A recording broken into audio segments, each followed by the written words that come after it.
ficar assim na frente de Jesus, mesmo que seja um quadro. É bom que ele ajuda a gente, né?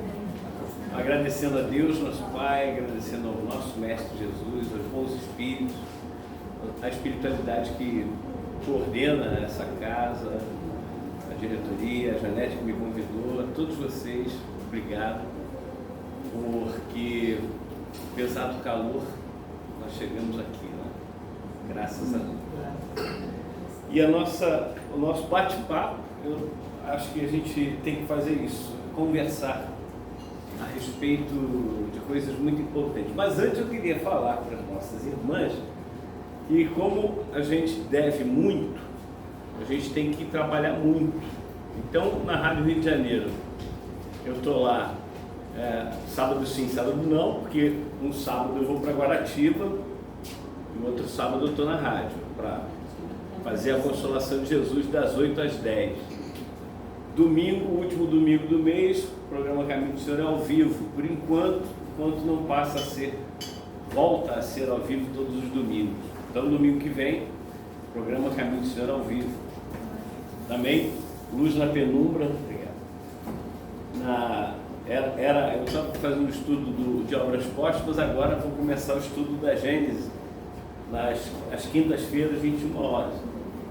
E pelo menos uma vez por mês eu vou no debate na Rio de quinta, né? Então, quer dizer, tem que trabalhar bastante. E é isso. A gente se reporta a esse capítulo do Evangelho segundo o Espiritismo, né? O 13, não saiba a vossa mão, que é outra dá. E essa passagem no item 4, que é uma colocação de Kardec mesmo, é uma instrução de Kardec, onde ele cita uma senhora que vai com a filha, e essa senhora vai distribuir coisas para pessoas que estão passando por uma necessidade. E ele cita lá claramente que não são profissionais da esmola, né? Ou seja, a gente sabe que tem gente que mora na rua. Nós, no Caminho do Senhor, nós passamos muitos anos indo para o centro da cidade com quase 500 quentinhas, fora o restante dos itens. E a gente via que tinha gente que vivia na rua e que não queria de jeito nenhum sair da rua. Então, são pessoas que se viciaram ali, viciaram naquela vida. Uma vida de não compromisso, uma vida de não ter a rotina do dia a dia, de ter que trabalhar, de ter que se esforçar. Então é a escolha deles, não estamos aqui para criticar, a gente só analisa que existem pessoas que estão lá, que são, como Kardec chama nesse texto, de profissionais da esmola. Tem aquelas pessoas que estão passando, como a senhora nesse texto do Kardec, que é uma senhora que tem vários filhos, seu marido está hospitalizado, e antigamente, muito mais do que hoje, os homens iam trabalhar e as mulheres ficavam trabalhando em casa, né? Hoje em dia é muito menos, mas, e que às vezes a gente fala assim, não trabalha, é do lar. Vai nessa. Trabalha mais e não sobressai, né? É interessante que o trabalho de casa ele só é notado quando não se faz o trabalho de casa. Se deixar tudo sujo, se não fizer comida, né? Aí aparece.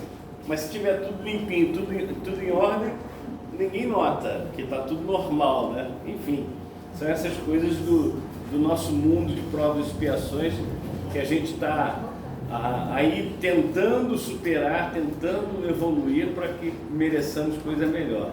E hoje nós estamos no sexo masculino, vocês no sexo feminino, nosso irmão lá também no sexo masculino, mas já estivemos, com certeza, nos corpos femininos antes, como estivemos em corpos masculinos, vocês já estiveram em corpos masculinos, porque é assim a evolução que se processa.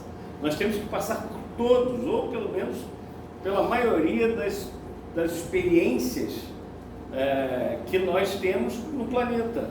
Esse planeta é uma escola. Nós temos que passar por todas essas experiências. E essa senhora estava lá com os filhos, passando necessidade, porque seu esposo estava no hospital, e uma senhora que se sabia pelo texto que era uma senhora com bastante recursos financeiros, que ela ia com a carruagem, deixava a carruagem até afastada do local, ia com uma roupa, uma veste simples, sem chamar atenção, nada de luxo, nada de nada. Simplesmente ia com aquilo que era necessário para aquela família, deixava ali, e detalhe, como Kardec fala, conversava com aquelas pessoas, animava aquelas pessoas, dava coragem para aquelas pessoas. Muitas vezes a gente acha que a caridade é simplesmente pegar um dinheiro, dar para a pessoa e pronto. Isso aí eu chamo de se livrar da situação, se livrar daquela pessoa. Alguém te pede um prato de comida, você pega, dá um dinheiro, dá 10 reais, dá 20 reais, o que for, dá 5 reais, não importa. Se livrou do problema, pronto, já fiz a minha parte. Não é assim. Não é assim. São seres humanos e que precisam ser acompanhados, precisam ser acolhidos. No último programa, a Consolação de Jesus, sábado passado, nós falamos do acolhimento. E a nossa irmã deu um exemplo do que é o acolhimento. Praticamente todas as pessoas que entraram aqui, ela abraçou. Ela abraça. Não é isso? E é isso que nós falamos no programa de sábado passado. Os dirigentes têm que ir para a porta dos centros espíritas para abraçar um por um e perguntar: está tudo bem com você? Se tiver alguém aqui passando algum problema, vamos conversar. Deixa acabar a reunião, espera ali, vamos conversar. É o acolhimento. Não é simplesmente a caridade material, não é simplesmente dar um prato de comida. Não é. É o acolhimento muito mais expressivo, que é o acolhimento do carinho, da atenção, do encorajamento. Todos nós passamos por dificuldades, quaisquer que sejam. Cada um passa pela sua dificuldade, porque cada um de nós tem a sua necessidade. Não é que todo mundo vai passar pela mesma coisa, porque cada um tem a sua necessidade. Uns passam pela doença, outros por uma doença mais grave, mais insidiosa, aquela que é difícil de você curar no corpo físico.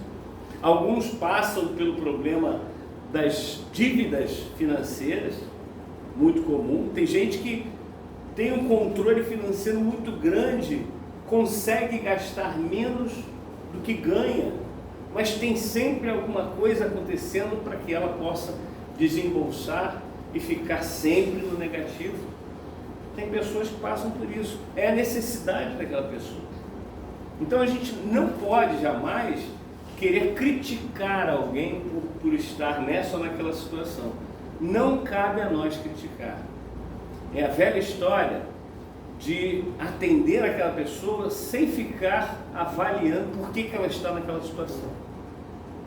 Agora, também tem uma coisa: fazer a caridade, a chamada caridade, porque, segundo o nosso irmão Betinho, Herbert de Souza, que se dizia ateu, só se dizia, porque de ateu ali não tinha nada, era só um ateu da boca para fora. Ele dizia o seguinte: nós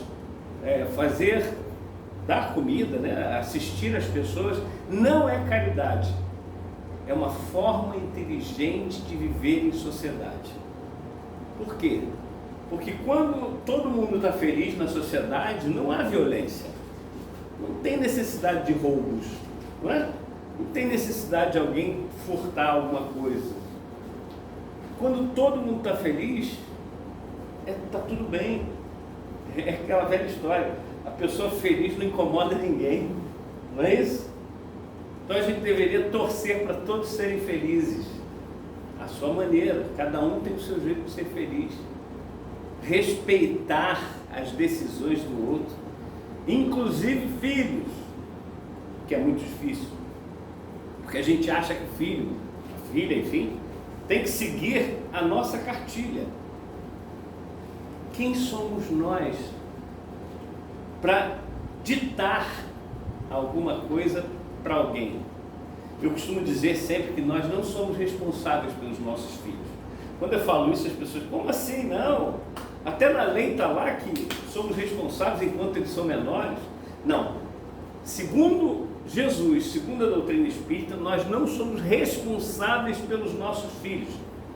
Nós somos responsáveis por nós, pelas nossas atitudes para com eles, e eles são responsáveis pelas atitudes deles, porque eles são espíritos independentes de nós. Então eu vou passar o melhor que eu puder para os meus filhos, eles vão absorver aquilo que eles quiserem e que eles puderem, e que eles vão seguir adiante e fazer aquilo que eles bem entenderem. Não adianta eu ficar ali no pé da minha filha, falando, filha, não faz isso. Arrumou um namorado agora. Vai fazer 21 anos. Arrumou um namorado, tem 2 meses e quer casar. Meu Deus. Essa turma nova, ela é muito ansiosa. O ser humano já é ansioso por natureza. Mas a garotada mais nova é ansiosa, né? Está há 2 meses, acha que está há 5 anos. Mas tudo bem, faz parte. Isso não é aquela velha história. O tempo que a gente passa namorando e noivando não quer dizer que vai dar certo ou vai dar errado. Eu conheci minha esposa em setembro de 2013, pessoalmente, porque a gente se conheceu pelo Facebook, aquela história de amigos em comum, espírita também, então a gente tem muitos amigos espíritas. Aí começamos a conversar, mais ou menos em maio, junho, por aí. Em setembro eu fui para Salvador, que ela é de Salvador, e aí conheci pessoalmente. Em maio do ano seguinte ela veio morar no Rio, está tudo bem até hoje. Maravilhoso. Minha sogra, inclusive, meu sogro desencarnou no dia 27 de outubro, então trouxe minha sogra para cá. Agora estão as duas aí lá em casa. Então, quer dizer, não tem essa de muito tempo ou pouco tempo, né? De preparação, é afinidade mesmo, é o respeito, é você olhar para o outro e falar assim, essa pessoa é um outro ser, tanto cônjuge, quanto filhos, quanto as pessoas que estão sendo atendidas, assistidas pela casa espírita, quanto aquela pessoa que ninguém aqui sabe, mas a gente vai lá e auxilia aquela pessoa, que é o caso da história da história com E que Kardec conta. Eu não sei se aconteceu realmente, mas acho que foi alguma fábula que ele criou para dar o exemplo desses infortúnios ocultos que precisamos atender. Muitas vezes a gente convive com pessoas e a gente não sabe dos espinhos na carne, das lágrimas secretas daquelas pessoas. A gente convive muito bem, as pessoas são tão alegres, até a questão da prevenção do suicídio fala-se muito disso, que é a pessoa muito alegre não quer dizer que ela não seja depressiva. Ela está alegre para fora, ela está tentando contagiar o interior com o seu exterior. Muitas vezes acontece isso. E a gente não sabe quais são os dramas que estão lá dentro da pessoa. E a gente sabe também que o suicídio, ele é impulsionado pela espiritualidade, por aqueles amiguinhos que nós temos, que nós cultivamos, e que chega uma hora que ele fala assim, vou trazer você aqui para este lado. E aí impulsiona a pessoa a cometer o suicídio. Eu vi um vídeo uma vez de uma senhora que se suicidou do alto de um prédio e aparece nitidamente uma sombra pulando e logo em seguida essa senhora pula. É como se aquele espírito que se arrojasse, né, se atirasse do prédio para mostrar, vem, me segue, tipo assim. Ou seja, a nossa saúde psicológica e a nossa saúde espiritual tem que andar juntos. Mas muitas vezes não acontece. Muitas vezes a gente sai do centro, um dia maravilhoso, depois daquelas canções excelentes, depois da gente conversar a respeito de coisas tão importantes que são o Evangelho de Jesus e a doutrina espírita, aí a gente vai para casa, aí muitas pessoas sentem um vazio muito grande. Essa é a hora da gente falar assim, tá bom, eu não vou para casa agora, eu vou propor um outro trabalho depois que acabar a reunião. Vamos propor um outro trabalho? Vamos propor outro trabalho. Vamos fazer isso, isso, isso? Tá bom. Vamos fazer enxovalzinho para criança? Vamos fazer, sei lá, tem tanta coisa que a gente pode fazer, que a gente pode ser útil, né? Então, fazer com que a nossa vida seja de utilidade. E aí a gente não tem tempo para entrar na depressão, para cair na depressão, para ouvir esses espíritos que querem a nossa derrota. Por algum motivo, eles têm motivos para isso. Quando a gente faz as reuniões mediúnicas e vem o espírito falando, não, eu vou me vingar porque fulano acabou com a minha família numa outra existência e tal, não sei o que, agora ele está aí de bonzinho. Quantas vezes a gente ouve isso nas reuniões mediúnicas? E a gente tem que falar o que para o espírito? Você está errado? Não, você está certo. É o teu pensamento. Ele está certo no pensamento dele. Agora, tem que fazer o espírito entender que aquilo que ele está fazendo está prejudicando a ele mesmo. É um trabalho do psicólogo que mostra para a pessoa que aquela atitude dela é prejudicial a ela própria. Lembro sempre de Jesus, está lá em Mateus capítulo 10, versículo 28. Não temais os que vos podem matar o corpo, não vos podem matar a alma.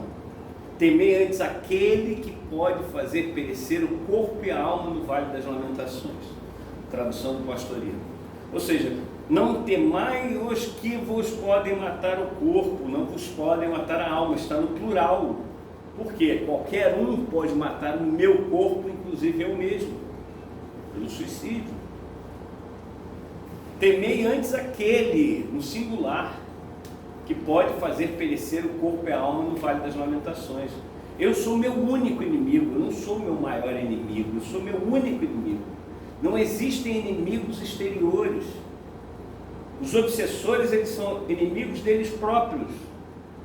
Enquanto nós estivermos com pensamentos de crítica ao outro, lembra da questão 903 do Livro dos Espíritos? É lícito observar ou estudar, depende da tradução, os erros alheios?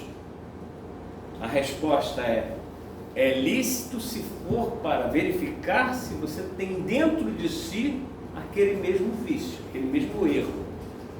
Não é lícito, porém, para divulgar, para tripudiar, para dizer, tá vendo, eu posso ter todos os erros do mundo, mas esse aí eu não tenho, esse aí é muito grave. O erro do outro é sempre mais grave que o nosso, né? Sempre. Eu sou sempre o bonzinho na história.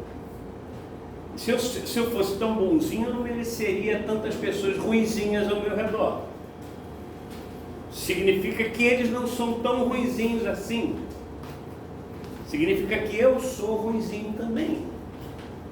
E que está tudo certo, porque nós estamos num planeta de provas e expiações. Nós ainda temos muito caminho até chegarmos ao planeta de regeneração, ao planeta feliz, aos mundos ditosos, etc. Então, nós precisamos dessa acolhida, desse abraço, desse ouvido, e de olhar para dentro da gente e falar assim, será que eu estou errando em algum aspecto? Porque muitas coisas que a gente faz é aquela coisa do fazendo automático. Eu já faço isso a minha vida inteira. Mas eu estou na zona de conforto.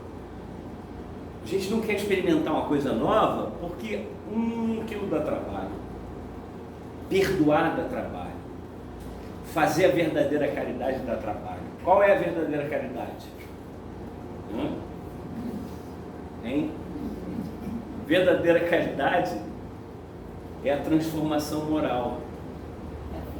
Porque à medida que eu me transformo, eu me melhoro para os outros. Eu não vou fazer as coisas porque a doutrina espírita está dizendo ou porque Jesus está dizendo. Eu vou fazer porque é uma forma automática, natural minha, quando eu for bom. Por isso Jesus fala, não pode a árvore boa dar maus frutos, como não pode a árvore má dar bons frutos. E aí tem gente que fala assim, mas peraí, nós ainda somos considerados maus, porque Jesus diz, vós que sois maus, sabeis dar boas coisas aos vossos filhos, quanto mais ao Pai que está nos céus. Então nós não damos bons frutos, nós ensaiamos dar bons frutos, mas os verdadeiros bons frutos ainda não damos, porque a gente ainda fica muito na teoria, a gente ainda vai muito pelo que Jesus e a doutrina espírita estão nos dizendo. É claro que isso é importante, é claro que temos que estudar e temos que praticar. A vida é assim, a gente vai estudando, ou seja, colocando a teoria para dentro e fazendo com que o dia a dia seja aplicar essa teoria na nossa vida. A prática leva à perfeição, não é isso? É o que diz o ditado. Então, nós temos que praticar todos os dias. É um exercício constante. Mas se a gente fica de braços cruzados, falando, não, eu vou sair daqui não, porque aqui tá bom, eu não quero dar mais um passo à frente, porque aquilo ali pode ser perigoso. A gente fica com medo do desconhecido. E o maior medo que a gente tem que ter ainda é de nós mesmos. Dos nossos pensamentos, das nossas palavras, das nossas atitudes.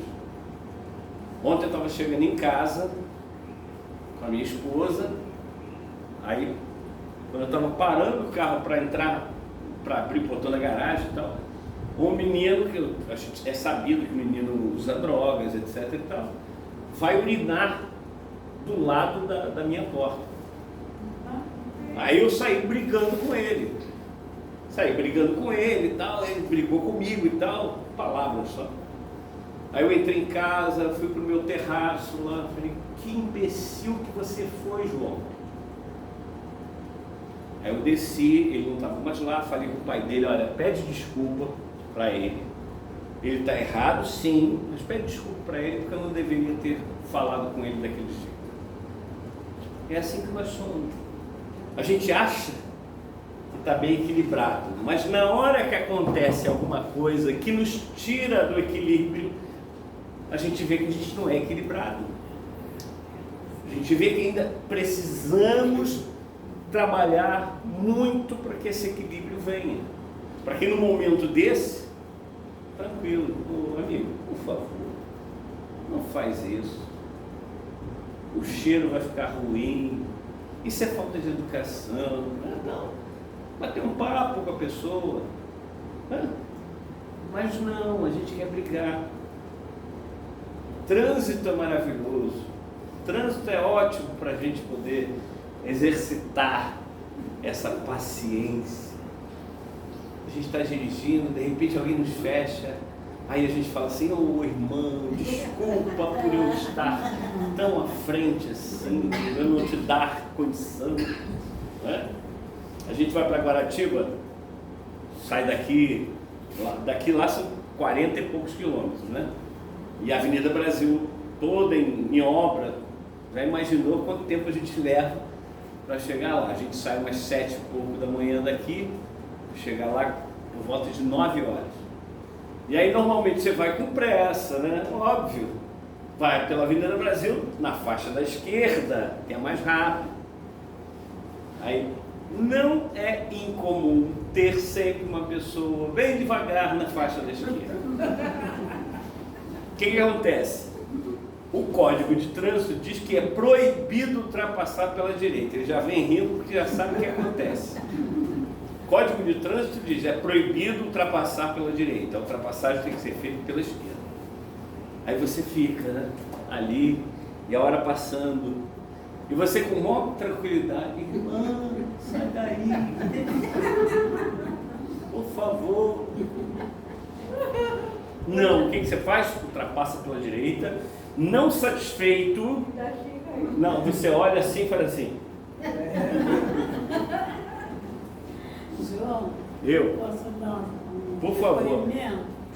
Ontem, na fila para entrar passando na rua, no banco, estava na frente. Aí chegou um senhor, me empurrou, com a identidade na mão, passou à minha frente. Aí quem estava atrás de mim, bateu em mim e falou assim, ele pediu para você passar à sua frente? Aí eu fiquei quieta.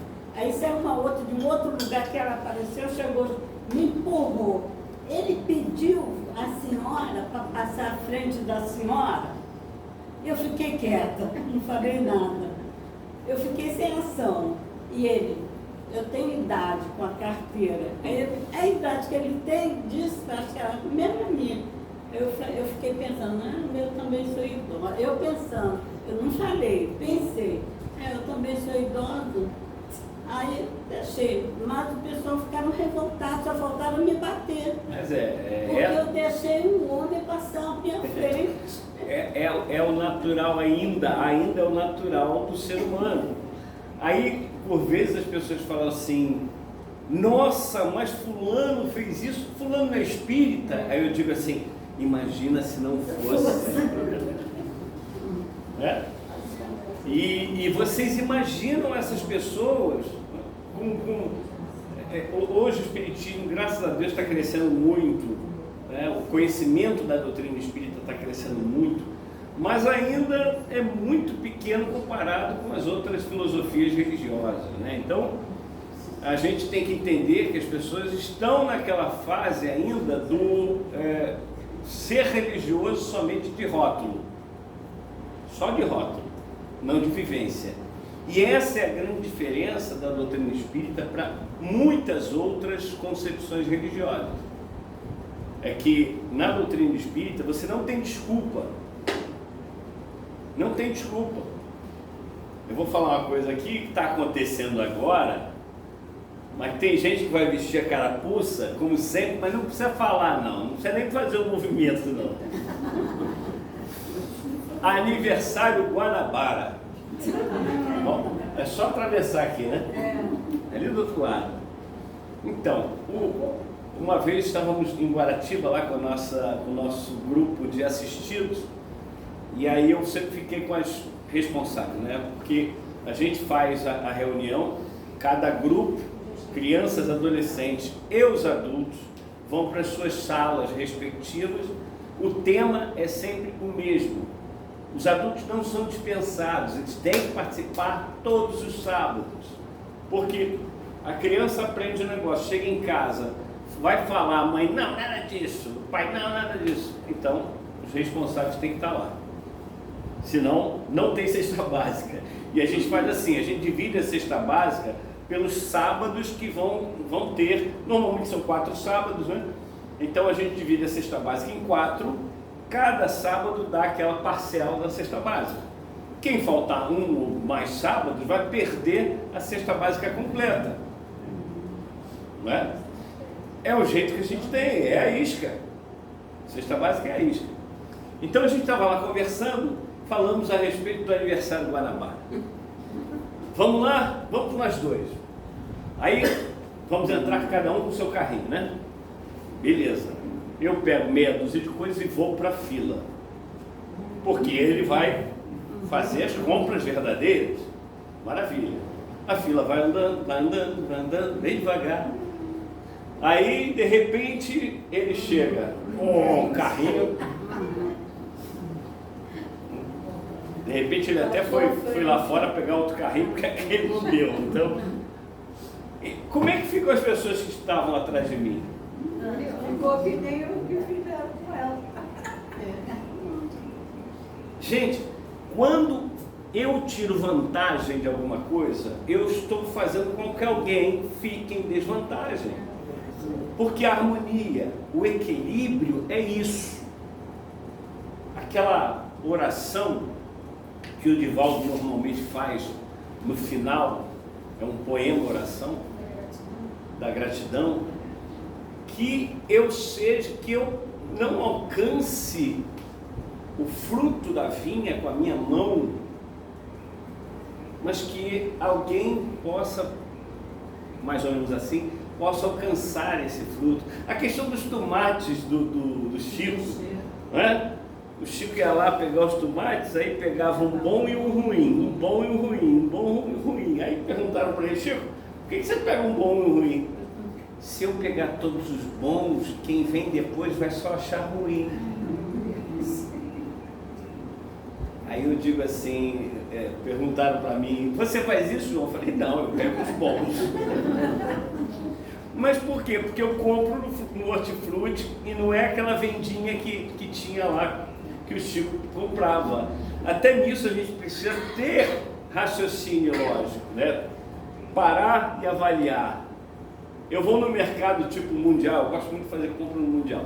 Vou no mundial, tem lá uma fruta ruim, eu vou pegar? Não, por quê? Porque aquilo ali já está no preço, inclusive. E eles vão pegar aquela fruta, aquele legume, o que quer que seja, vão levar lá para dentro e vão trazer um novo. Não vai ser prejudicial para ninguém. Então não estou tirando vantagem, é diferente. Então a gente tem que avaliar, mas essa questão de você guardar lugar na fila, né? Aquela coisa da senha, eu tirei 2 senhas, vou ficar com as 2 aqui, aí se chegar alguém que me agrade, eu entrego aquela senha para a pessoa, né? Ou alguém conhecido, vou pegar essa senha aqui porque tem uma pessoa que me pediu pelo telefone. É uma vantagem que está tirando, está fazendo com que o outro fique em desvantagem. Então, tudo na vida a gente precisa ter essa consciência. Hoje, o programa Caminho do Senhor de hoje, das 22 horas, aliás, eu tenho que checar se foi recebido o programa lá que eu gravei ontem. Fala mais ou menos a respeito disso, dessa questão da caridade. É uma página do Emmanuel também, do Pão Nosso, o não e o sim, se eu não me engano, onde se fala o seguinte, o Emmanuel fala o seguinte, que ele extrai daquela passagem que Jesus fala: seja o teu falar sim, sim, não, não. E aí o Emmanuel fala o seguinte: olha, a gente tem que dizer não por vezes, dizer não só ao outro, a nós mesmos. Você vai, vai na padaria, compra 10 pães, hoje o pão está caro, né? Está R$1 mais ou menos agora, né? Aí você compra 10 pães, vai dar uns R$10 mais ou menos. Aí você dá R$20, a pessoa te dá de troco R$12. Você olha aquilo ali, bota no bolso e vai embora. Não, vai sair do bolso dela. Então, é ter consciência que eu vou estar gerando prejuízo para alguém. Mas o erro foi dela. Não importa, nós também erramos. Nós também erramos. Nós estamos aqui para cuidar dos outros também. As pessoas às vezes estão com problemas seríssimos em casa, e aí caixa é um trabalho muito ingrato. Né? Se estiver faltando no caixa, ela paga do bolso. Então, é pensar nisso, é pensar nessas coisas. E a gente podia ficar falando aqui de exemplos, inúmeros exemplos, mas não vem ao caso isso. A gente tem esses exemplos todos os dias. Em casa, quando o filho nos pede alguma coisa, a gente vai lá e dá, né? De imediato. Isso eu estou falando, hoje em dia é o que se faz. Tem aquela frase, né? Eu não tive nada disso quando criança, agora eu tenho condições, vou dar tudo que eu não tive para o meu filho, para minha filha, enfim. Errado. Nessa mensagem que o Kardec nos traz, no item 4 do capítulo 13 do Evangelho, segundo o Espiritismo, ela fala que aquela menina que queria fazer a caridade precisava aprender a fazer alguma coisa para que ela pudesse dar do que ela produziu. Então, para eu ter alguma coisa, eu preciso produzir algo. Não pode ser de mão beijada.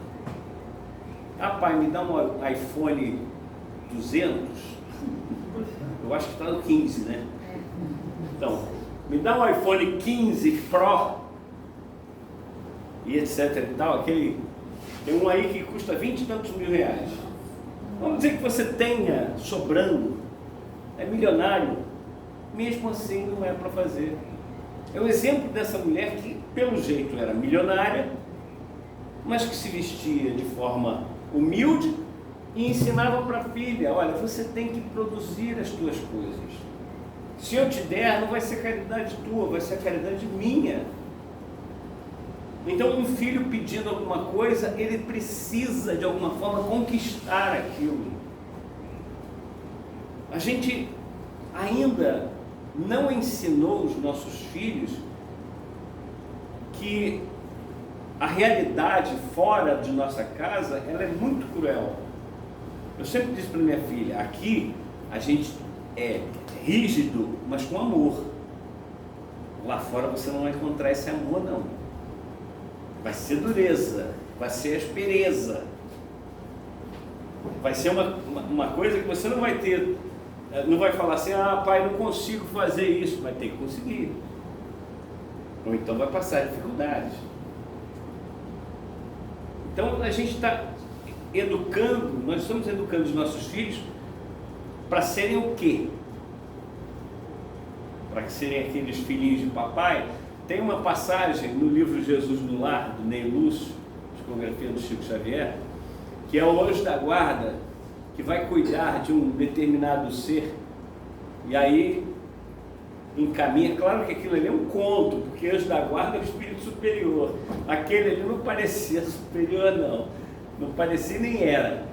Que ele vai e faz tudo, evita que aquela criança caia, evita que aquela criança tenha um dissabor, evita que aquela criança sofra de alguma forma, e vai cuidando, vai crescendo.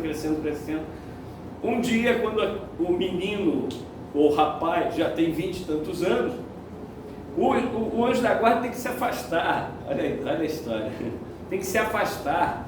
E aí o rapaz tem uma decepção que para nós seria uma decepçãozinha bem pequenininha, para ele virou uma coisa monstruosa, e ele não conseguiu suportar aquilo.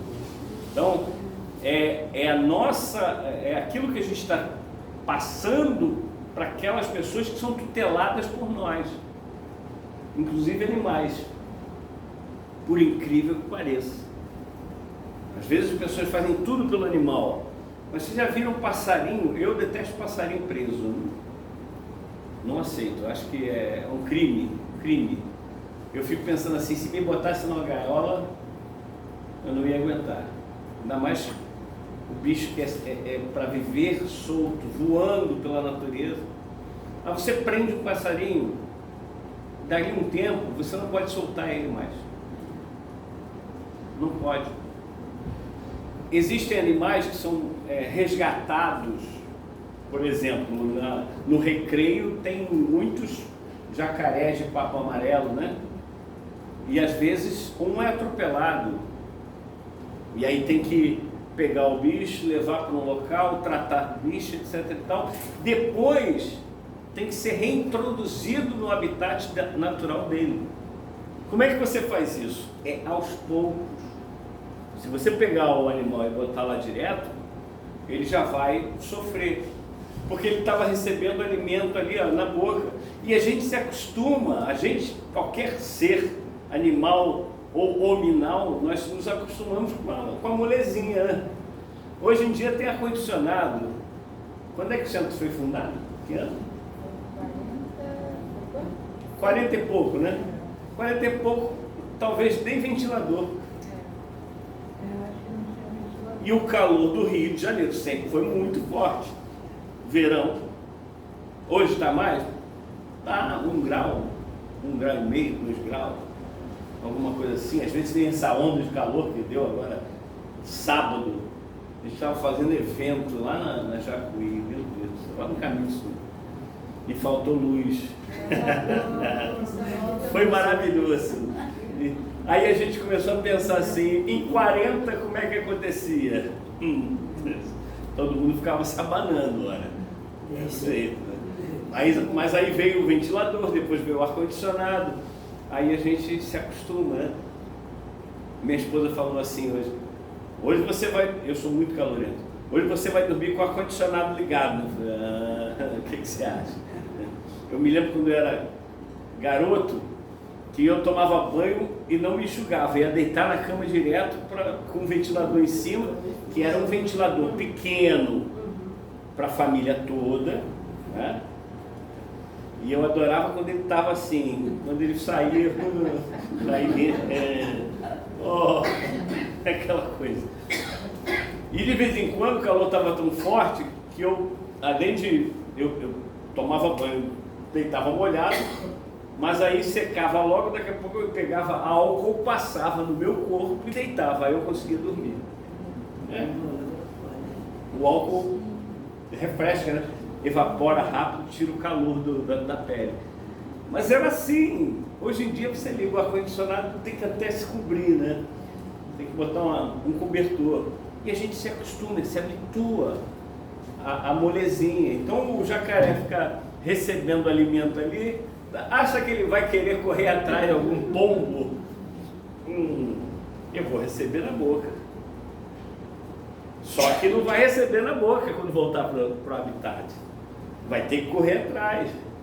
Então tem que fazer uma transição, um momento de transição daquele animal. Então é isso que a gente precisa pensar com todas as pessoas que podem ser assistidas, que são nossos tutelados. A gente não pode criar vícios nas pessoas. Um exemplo também, lá no Educando Corações, em Guaratiba, todo sábado a gente ia e tal, antes da pandemia, tinham lá 26 famílias, e era certo que toda semana tinha uma que pedia para uma Janete também, lá do Caminho do Senhor. A Janete, ela chamava Janete ia lá, aí pedia o dinheiro do gás. A Janete pegava o dinheiro do gás e... Aí a Janete entregava o dinheiro do gás para ela botava no bolso, obrigado e tal. Toda semana ela pedia dinheiro do gás. E eu não sabia, porque é proibido dar dinheiro lá. É proibido dar dinheiro. Quando eu descobri, eu falei, Janete, você está proibida. Porque, pensa, um bujão de gás durar uma semana. Nem uma família muito numerosa acontece isso. E detalhe, não era o caso. Ela vivia, ela e mais um filho. E pronto. Ou seja, estava viciada naquilo. Toda semana eu vou lá, pego o dinheiro e falo que é para o gás e está tudo certo. Eu não sei o que ela vai fazer com o dinheiro. Não me importa com o que ela vai fazer com o dinheiro.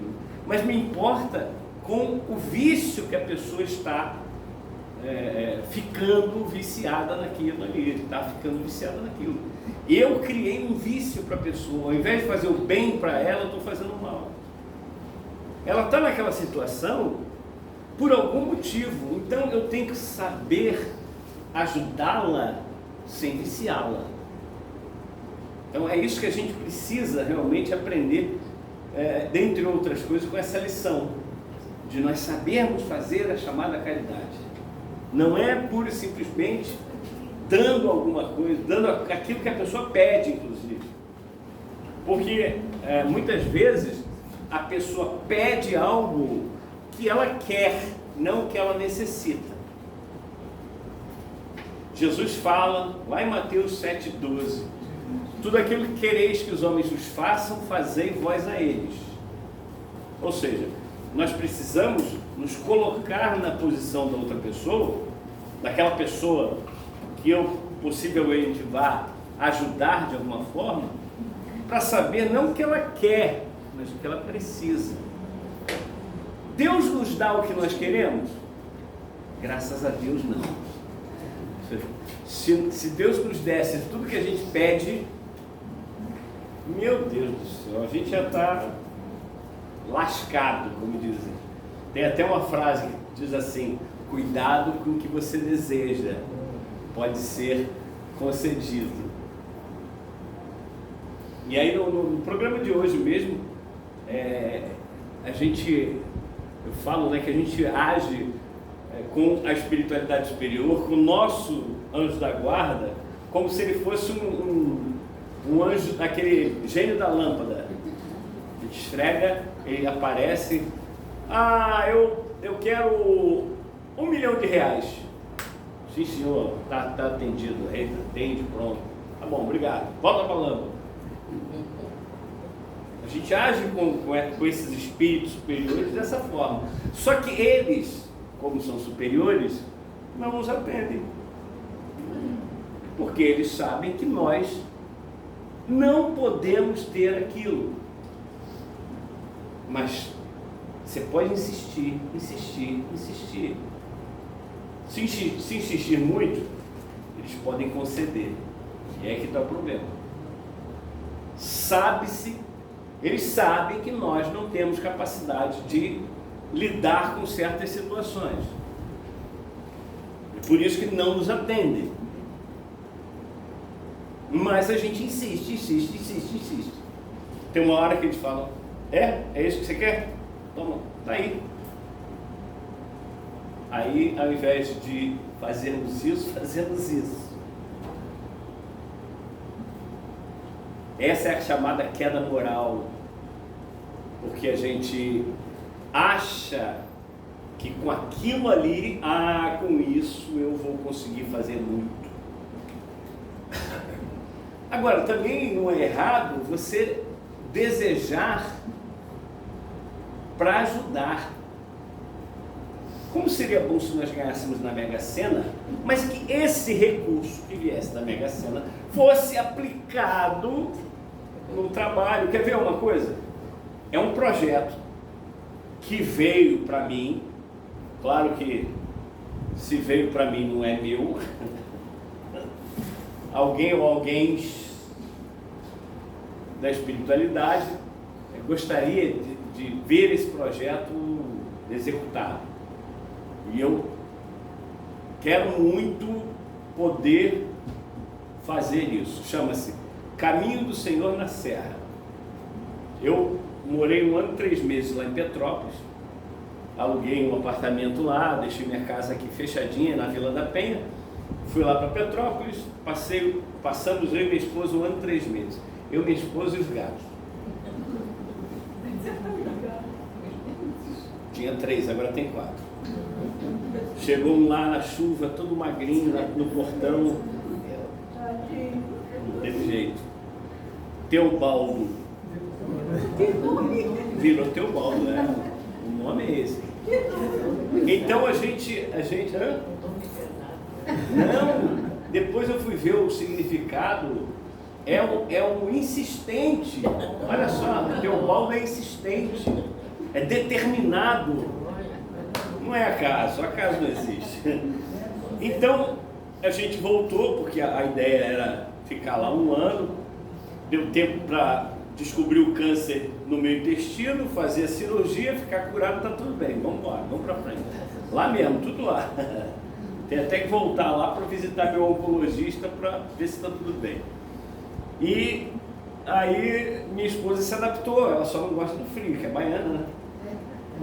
Mas ela falou, não, bota casaco, tá tudo bem. Porque lá é um paraíso, gente, paraíso. E aí surgiu essa ideia, né? Caminho do Senhor na Serra. Qual é a ideia? Pegar um sítio, lá no interior, quem conhece Petrópolis, lá para a região de Secretário, que é mais afastada, na zona rural mesmo. E aí, nesse sítio, montar uma estrutura que possa atender inicialmente a 20 pessoas em situação de rua, com 20 animais desabrigados. E aí, dois ambientes, 10 mulheres num, 10 homens no outro, e os animais sendo cuidados por essas pessoas. E aí depois eu fiquei sabendo, eu lancei isso e falei até para o pessoal lá em Guaratiba, e aí uma pessoa, o Renato, virou e falou assim, você sabe que tem um centro lá na Tijuca que começou a dar assistência para moradores de rua, mas eles não ficavam, era um local também, abrigo, eles não ficavam lá. Por quê? porque o centro não admitia a entrada de animais. E a maioria deles tem um animalzinho. Olha só. E aí eles saíam, eles iam embora encontrar com um cachorrinho, enfim, deles, os animaizinhos deles. Então a ideia é fazer isso, está sendo elaborado.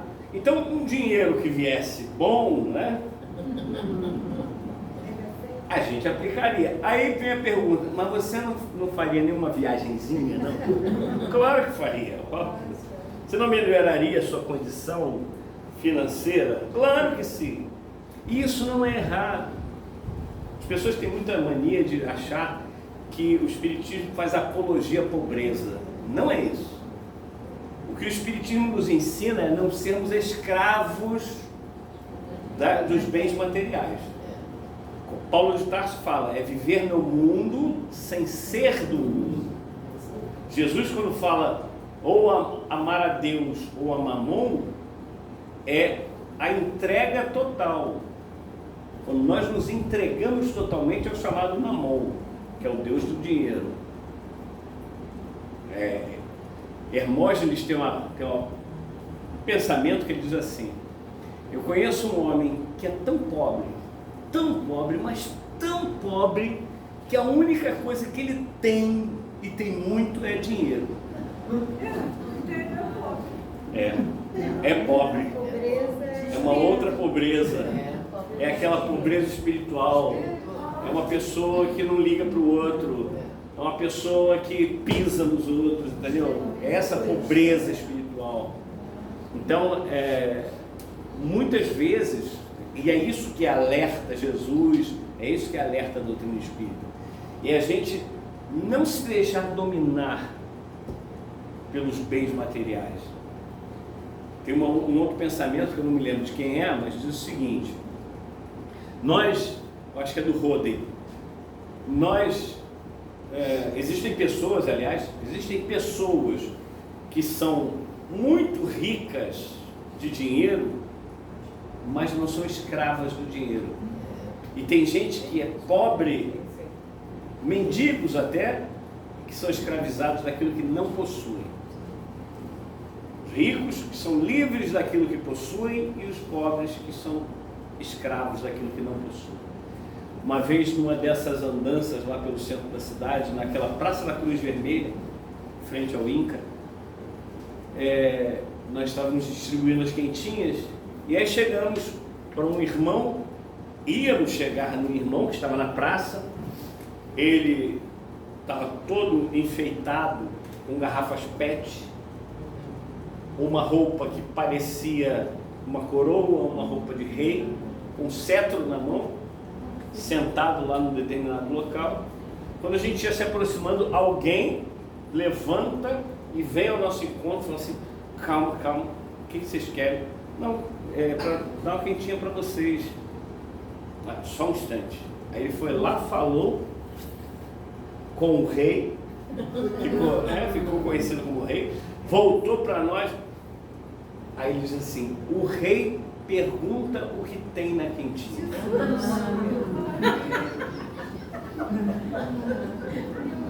E aí a gente disse: tem isso. Aí ele volta lá, aí vem, o rei aceita. Ou seja, provavelmente tinha sido rei em alguma encarnação e não se convenceu de que ele agora não era mais rei. É isso que acontece com a gente, e a gente precisa aprender a cada dia. O outro era o serviçal e continuaram a Serviçal, exatamente. Era o bobo da corte, talvez. E isso acontece direto, por aí a gente vê direto isso. Bom, gente, chegamos aí 4 horas e a gente precisa encerrar. Queria agradecer a todos o carinho e lembrar uma coisa, que agora, eu sei que muitos de vocês não querem ter esse trabalho, mas agora a Rádio Rio de Janeiro tem o seu aplicativo. É só baixar, que aí você ouve ou assiste.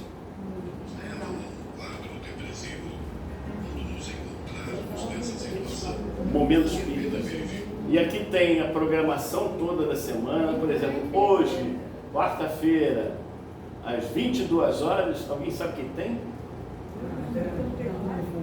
Não tem o quê? Pode ser por...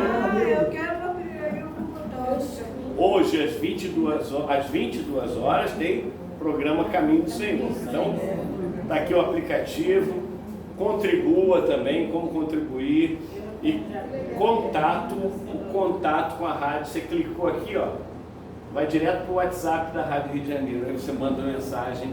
Tá? E aí como é que faz? Tem alguns aplicativos piratas da rádio. Quando for baixar, vai lá, Rádio Rio de Janeiro Oficial. Aí é esse azulzinho com o logo da rádio direitinho. Muita paz, muita luz, muito obrigado. Até a próxima, se Deus permitir. Obrigado.